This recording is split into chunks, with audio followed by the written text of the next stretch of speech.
Hello, everyone. Welcome to the newest episodes of Sense of Survival, where we are helping you propel you to a life of abundance. On today's special episode, we have Dominic and Gretchen Bossio, Hello. my brother Hi. and sister-in-law, her brother-in-law, sister-in-law. Yes. So we have them on today because they are actually probably the best, what should I say, example, or the reason Tasha and I started to really get serious Right. about getting out of debt. Right. They introduced us to this process. Yeah, we were kind of on the Dave-ish plan for quite a while because we knew that you guys were having success.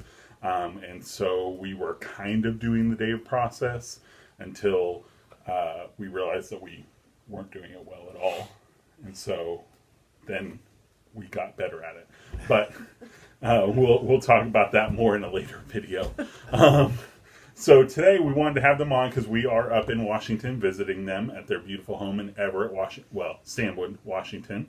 And so we're going to have them on and do a little interview session. So this video will be a little bit different. We are pre-taping, which we don't normally do, but we have kind of crazy schedules up here with lots of different kids, lots of different bedtimes.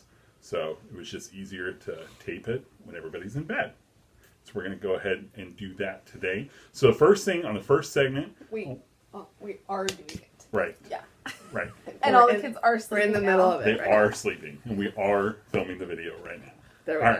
right. So the first segment is what did Anton buy? So since we are here in the Everett, Washington area, I stopped by today. We stopped by the minor league baseball stadium of the Everett Aqua Sox, which is an affiliate of the Seattle Mariners. So I picked me up a hat. This was something I started doing a couple of years ago. Whenever we visit places, I like to pick up a minor league baseball team hat of that area. Adds to my collection, and it's a fun little souvenir to pick up. So that's what I did. Okay. So Dominic and Gretchen, why don't you tell us a little bit about your Dave journey, debt-free journey? You start. Okay. So we started our journey a little bit after we got married, so about 12 years ago now. And when we first started our journey, we were about $80,000 in debt, and we were making a combined income of about $40,000 a year. So that was a little rough to get that started. We weren't quite working And we were both full-time. still in school. We were still accruing debt at Yeah. that time. We were. So kind of the first step for us, which is like baby step 0.5, Okay. is stop digging the hole Yes. deeper, That right? would help.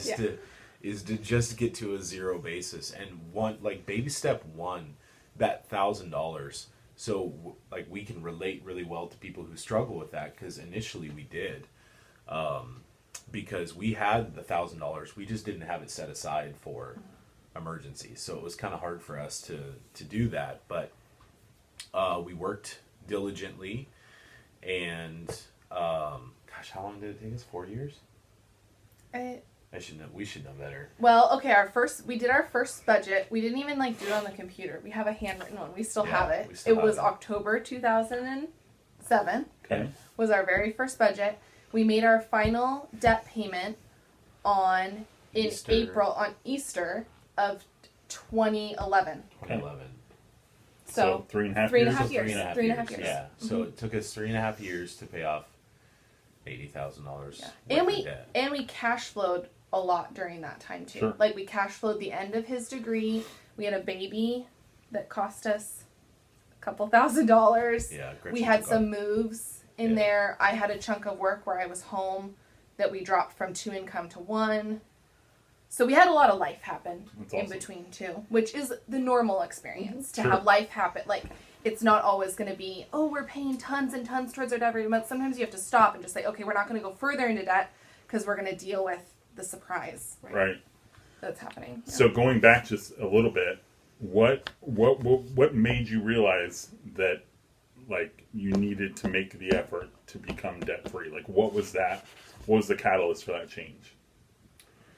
Well, I think for me, we had separate motivations, but I Okay. think for me, it was just realizing like someday I wanted to be able to do things with money that I enjoyed and wanted to Novel concept. wanted to have some, right? Yeah. And actually build wealth. And we were kind of in that rat in a wheel, like, point in our life where like just everything that came in went out just as quickly, or maybe even faster. And so that was a big motivation for me, just like being in control of our money and kind of telling it where to go rather than not. Yeah. Correct. I think for me, it was alarming when we did that first budget to see that we had a negative net worth. Like, we weren't worth anything, but like we had really put ourselves out on a line. And if anything really catastrophic would have happened, it would have been extremely burdensome, not just to our spouse, our new spouse. I mean, we were newly married, but it would have then trickled into our families at that point.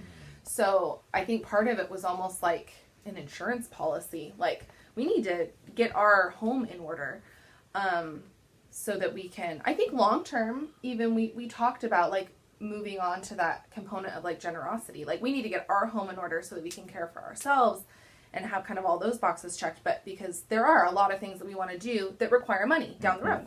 So that was motivating. And then part of it, we got married in August, and then we did that first budget in October, and we put our honeymoon on a credit card, which in the beginning was super exciting because when I called, you know, we were still in college, and it was like, oh, seriously, you'll give me that much money?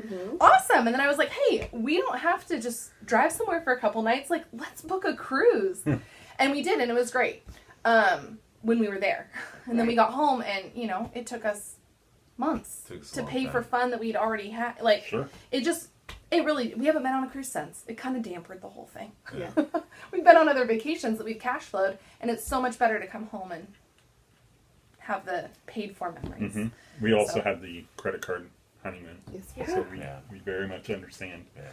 Vacationing since we've paid off debt, now you pay for it before you go. And Right. so when we go, it's just that much more fun. It feels 'Cause like a it's not- reward. Like, I it's not worked hard for this. Yeah, it's not a financial burden. We've already paid for it, and we already know what we're going to spend when we're there because we've gotten a lot better at the budgeting process in these 12 years. That we know what we're going to spend, and so it kind of makes, even if it's the same amount of money, spending $100, not knowing if you have it, spending $100 that we know that we have is a lot more fun, and it's the same amount of money.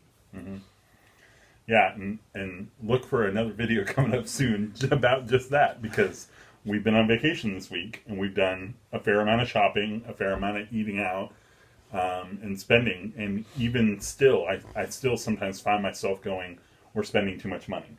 But we have it budgeted. Like, Yeah. it's part of the plan. So we know what we're doing, but even still, it can feel a little weird sometimes. But it's a good feeling at the same time. Yeah.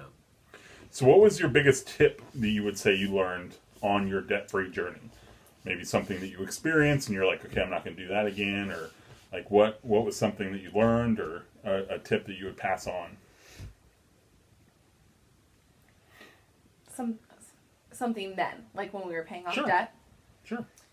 I think for me, it's really that budgeting process. I'm the nerd of the relationship. Did you guys guess that? You guessing?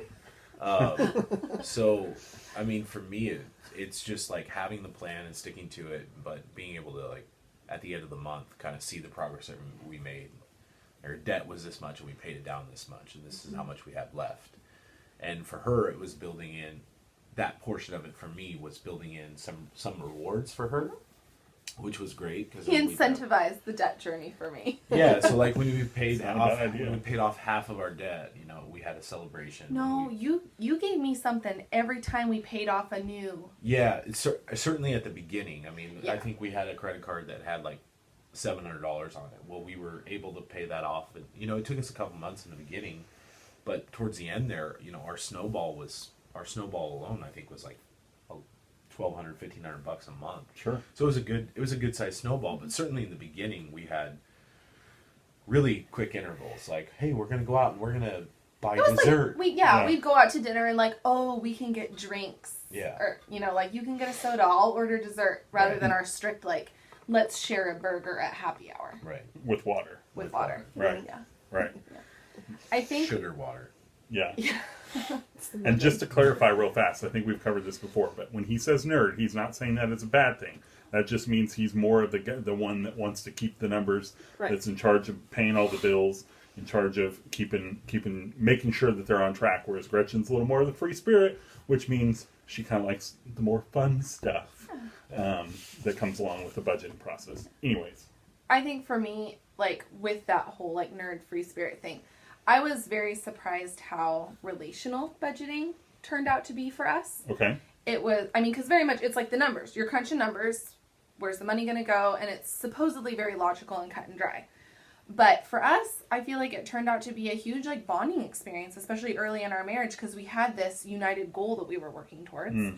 And then we got to, celebrate together along the way. And it was, so I mean, that's not really like that was part of the journey for us. And yeah, Yeah. it was a surprise. It was a date night. It was a monthly Yes. date night for us. And I was surprised that we didn't fight about money.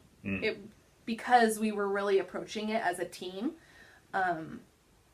It didn't, and my previous context of budgeting and life on a spending freeze and things like that was not a happy situation. And so it was exciting and motivating to say, oh my goodness, we've got this huge problem that we've created together, and look at us attack it together now. And we're doing this that was great. That was like a benefit that I would have never imagined from the bad thing of being in debt. yeah. And we've talked about that as well when it came to budgeting and the relational side of things.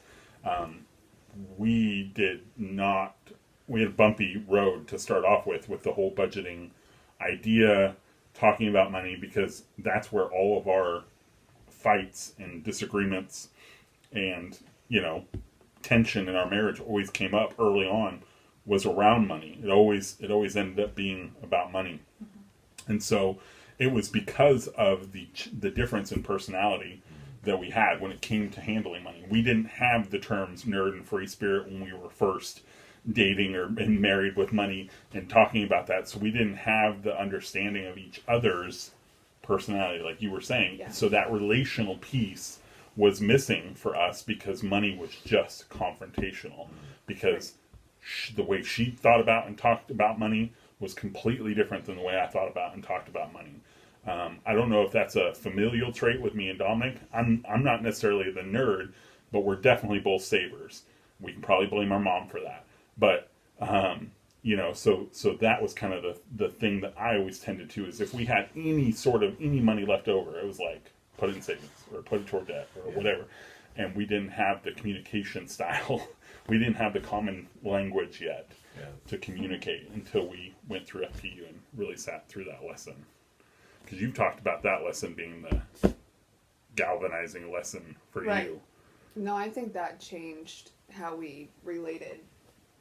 I mean, that's how you relate with money, but how we related together too. That'll wrap up part number 1 of this video with Dominic and Gretchen. So come back next week and we'll have the second part posted and ready for you. Thanks for watching. Have a great day.